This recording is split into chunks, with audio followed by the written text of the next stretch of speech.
All right, defining functions. How do I know if it's a function?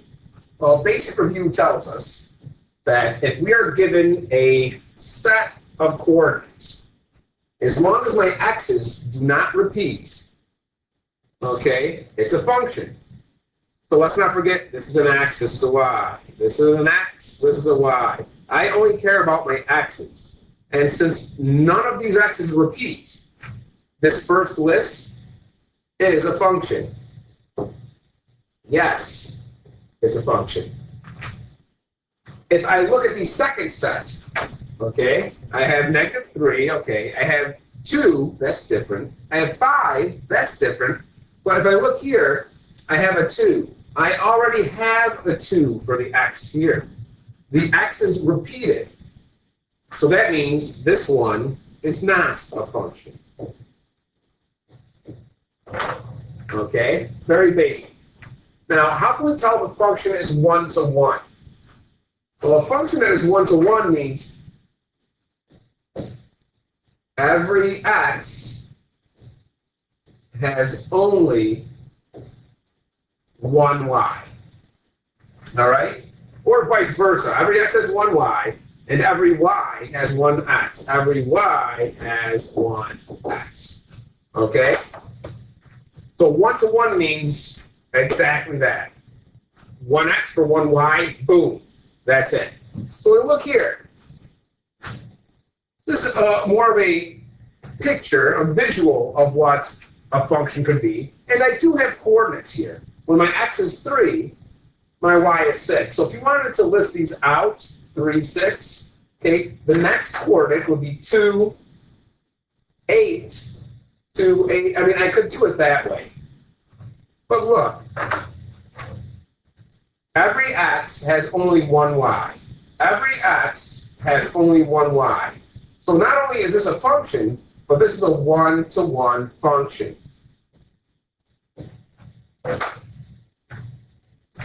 Let's take a look at the second example.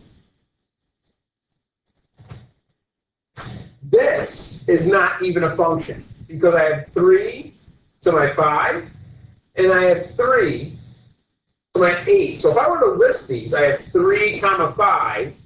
That's my first one right here. And then I have 3, 8. That's this one right here. All right? That's not even a function because my x's repeat. This is not a function. Right? Simple visual there.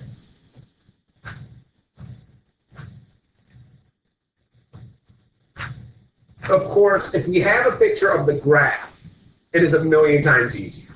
All right? The vertical line test. That means I can draw a vertical line. All right? This is what I'll do. Go here, go here. I'll do the corner line. Now, that means I can just keep on cloning this thing forever, forever, forever. It's cool, right? A vertical line test, let's get back to the math. The vertical line test means I should be able to draw a vertical line and only touch my function once with that vertical line. Meaning, if my function, my graph, my function is this yellow line I'm drawing here, all right, and I put a vertical line anywhere here, it only touches once, right here, okay? But the purpose is I can put a vertical line anywhere. I need to try to touch my yellow line or my graph twice with one vertical line. And I cannot do that. So this, yes, that's a function. Okay, let's try our next graph. Okay, I'll put a vertical line here. Okay, well, that touches once. Vertical line here, that touches once. Vertical line here, that touches once. There is no place that I can move this vertical line where it will touch my function graph more than once. So if this zigzag here is my graph, all these vertical lines, no matter where I put them, will only touch once. This one touches once. This one touches once. This one touches once. This one touches once. Yes, that is a function. On to the next one. All right. I have this crazy looking function here that I'm outlining in green, all right? That's my function. So I'll put a vertical line here, it touches once. I put a vertical line here, it touches once. If I put a vertical line here, it touches once. But if I put a vertical line right in the middle, anywhere, here, centrally, boom, that touches at 3 spots. Here, here, and here. The same vertical line touches more than once, that means this is not a function. No, not a function. Now,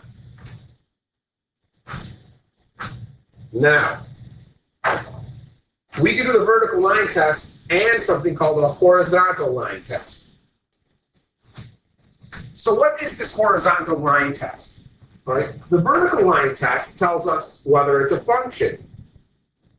The horizontal line tests, well,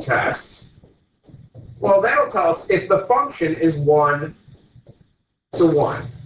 Okay? We can have something that's a function that's not 1 to 1. So let's take a look at our very first graph here. We already know that this is a function. Okay?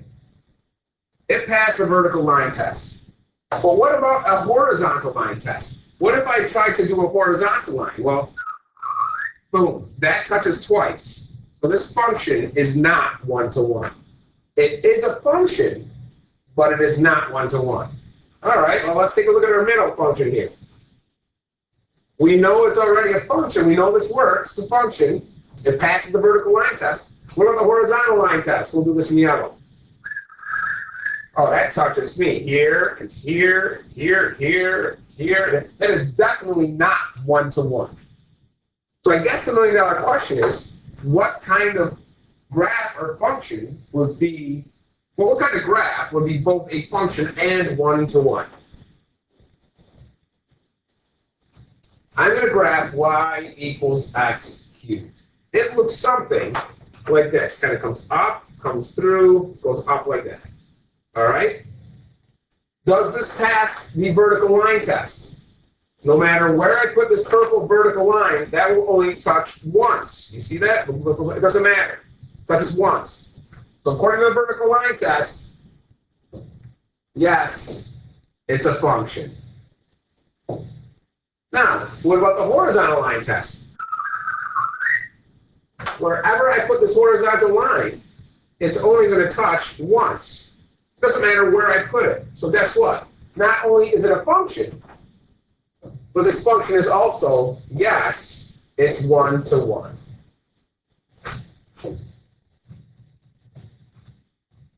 Okay, let's tackle some more things that we should already know. Our domain refers to all x values. Okay? So let's take a look at our 3 functions here. Let's split these up. And let's look at f of x. Right off the bat, you should see that there's a square root. And we know one thing about square roots. We cannot have a negative. Okay? No negatives under the radical. Okay? Which means my x plus 3 has to either equal 0 or be bigger than 0. X plus 3, this expression right here has to be bigger than 0 or equal to 0. All right? And that's what I just wrote here with this inequality. So how do I solve for my x's? I'm going to subtract 3 from both sides, and I'm going to come up with any x that I pick has to be greater than or equal to -3. Think about it. If I pick a number that's smaller than -3, if I put a -4 there, -4 plus 3 would give me a negative value. So it would not work. So my domain is that my x values have to be greater than or equal to -3. Pretty simple. Let's take a look at g of x. Okay? Well, here's that pesky radical again. So I know that x right here, anything under that, should be greater than or equal to 0. So we've now established that my x's has to be greater than or equal to 0. Otherwise, putting a negative x under radical won't work. But that's not the only thing I have going on with g of x. G of x is also a fraction. And what do we know about fractions? the denominator cannot equal 0. Otherwise, it's undefined. So let's look at my denominator here. X minus 5. So x minus 5 cannot equal 0. So if I add 5 to both sides, x cannot equal 5. How come? Because that would make my bottom 0. So all I'm going to do is take this rule for my domain that I've established and this rule for my domain, and I'm going to combine them. I'm going to say my domain is x has to be greater than or equal to 0, except x cannot be the number 5. It can be anything else that's greater than or equal to 0, but it cannot be 5. Because 5 would make the bottom 0, therefore the fraction will be undefined. Now, last but not least, we have a of s. All right? And when I think about my domain, I only want to think of what numbers affect that variable. I have a radical here. Big deal. That's the square root of 3. It doesn't matter what I pick for my variable, my s. That will never change. It will always be radical 3. S is not under the radical. I don't have to worry about it. Oh, I have a denominator here, and the denominator is 4. Guess what? My s is not in the denominator. So I don't have to worry about what I pick for my s because it will not affect my denominator. So I don't have to worry about my denominator not equaling 0. I don't have to worry about no negatives under the radical for this problem because my variable is not in the denominator and my variable is not under the radical. I don't have to worry about it. I only have to worry about where my variable is. So for the sake of my domain, I'm just thinking about this right here. If I square a number, does it matter whether it's negative, 0, or positive? No, it does not. Which means I can put any number I want and I can square any number I want. So my domain is all real numbers. I do this thing like this, like that, bang. That little Rolls Royce looking R is any real numbers. Some people like to say from negative infinity all the way up to positive infinity. You can do that. All right, it would still work. I do that. It's the easiest thing in the world. Or you could just actually write real numbers. But again, I'm lazy. I don't like to write. I'm just going to do that fancy R because it's less writing. And number 2, that looks really, really cool. Okay, let's move on to range. If domain is all my x values, the range is all my y values. Okay, and let's not forget, oh, mister, I don't see a y here. F of x is my y. It's my outputs. Okay, so if you need to think of it that way, my f of x is my y, think of it that way. Okay, so I don't want to think about what values I'm putting in here. I want to think about what values it outputs. Now, my outputs are dependent. I mean, obviously, what I get out from my equation here, it's going to matter what I put in. So based on all my numbers that I can put in for this, okay? In fact, when the domain for that same problem was x is greater than or equal to negative 3, correct? My domain, I know for a fact, x is greater than or equal to negative 3. So considering all those numbers I can input, what values will I get out? So I'm not really looking for my x values here. I need to know what I can put in there. That's going to help me figure out what I can get out. Well, if I can have a 0 under a radical, or I can have positive numbers under a radical, I can get 0. I can get positive values. I can never get negative values underneath the square root. Okay? Never. So I would say my range, and notice it's only 1 bar here. It's not 2 like the Rolls Royce. My range is my y's can be greater than or equal to 0, all my outputs. Okay, I can never get a negative value out from a square root. Now, since they didn't give us y, they gave us f of x, you might see it written like this. F of x has to be greater than or equal to 0, because that's what they gave us here instead of y. And that's fine. the next problem. Okay, so it's very similar to g of x on the previous page. There it is. Okay, now there are other ways I can do this. I can look at things graphically. Okay, and I'm going to show you that right now. I'm going to go to y equals, and clear this out, and I'm going to put the square root of x over x minus 5.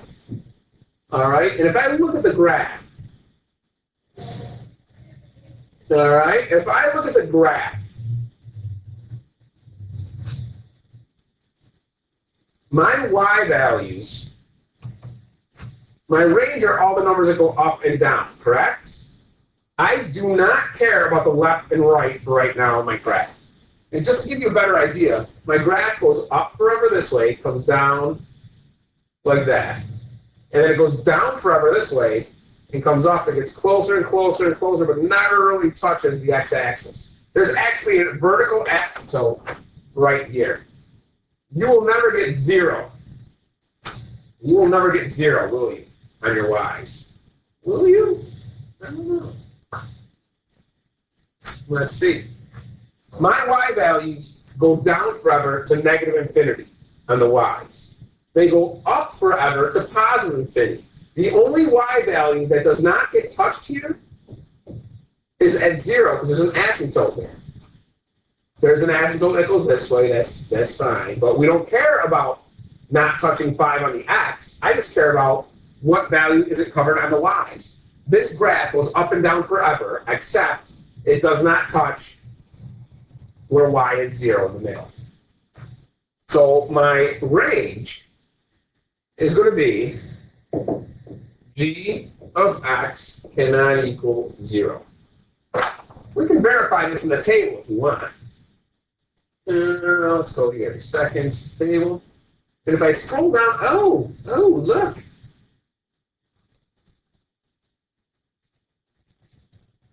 Go graph. My y's. When x is 0, I actually do get 0. Interesting. So let's scroll down. I get a whole bunch of negative numbers. Okay, for my y's. And I get a whole bunch of positive numbers.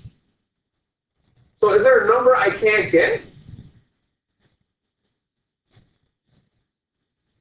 How come I can get a 0 for y? Well, I can throw a 0 in here. That's 0, the square root of 0 is 0 over 0 minus 5. That's 0 over negative 5. That is indeed 0. So I guess for this sake of this argument here, we're going to put all real numbers.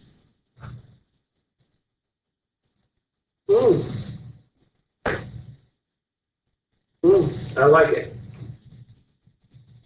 And it looks like the mistake we made, or I made, I should say, is that there is a horizontal asymptote here, but the horizontal asymptote, and just because I need to know what went wrong when I do things, and I'm sorry, but my graph goes down this forever and like this, okay, and it goes up and it actually touches 0, and then it kind of might do something like this or whatever. So my horizontal asymptote only talks about the outsides. The middle can touch the asymptote, but the outsides cannot. Okay? So we can have 0, we've got all real numbers, and we'll take that. That's our range. Cut that. Now let's do this last one here. We have another f of x. Another f of x. This is different. I haven't done this before. So, what values can or can I not get here? Let's look at our graph again. To me, that's going to be a little bit easier to do algebraically. But let's just do 2 divided by x, okay? If I look at my graph, okay, it looks like that. And that one looks a little bit more obvious. If I do this here, I can actually see that when this comes up, I can see the line right down here, okay, below the x-axis. And I can see this line right here slightly above the x-axis. This time I actually do have an asymptote here, and it does not touch the middle at all, okay? So I'm going to verify that on my table. Right? Can I get a value of 0? No, I can't. When x is 0, I get an error. Okay? So I can get negative numbers, I can get positive numbers. I cannot get 0. So for this one right here, my range is f of x cannot equal 0. And let's look at this logically. In order for a fraction to be 0, I have to have 0 over any number, correct? This can be positive, this can be negative. That's how I get 0. Will this top ever be 0 if I change no matter what I make x? No, the top will always be 2. Okay? So I will never get a 0 on top. It'll never equal 0 because I can't change that 2. I can only change my x. Like continuity, it's really quite simple. The function is continuous if its graph does not come apart or break. If I can draw this, okay? If I can draw this without lifting up my pencil, bam, I didn't have to lift up my marker once, it is continuous. And it's quite that simple until you get to calculus. All right, that is continuous. All right, so let's take a look at here where the graph comes apart, because that represents discontinuity, or a graph that is not continuous. Okay? Well, you look here, this used to be a point here, but it looks like they took that point out here and moved it down. That's called a hole in the graph. That is considered a removable discontinuity because there's a hole. All right? Here's the next example. We have this, I don't know if it's blue or blue. We have this, there's a hole here, then it jumps. I have to pick up my pencil, draw that hole, and do this. That is called a jump discontinuity. That is also considered a removable discontinuity. Okay? And last but not least, anytime we have asymptotes, obviously I cannot draw this graph. I do this part here, I have to pick up my pencil and draw this one here. Okay, that is called an infinite discontinuity because the graph goes up and down forever. Okay, it goes forever next to that asymptote. That is an infinite discontinuity. And that's the homework. Very good. We are done. Thank God.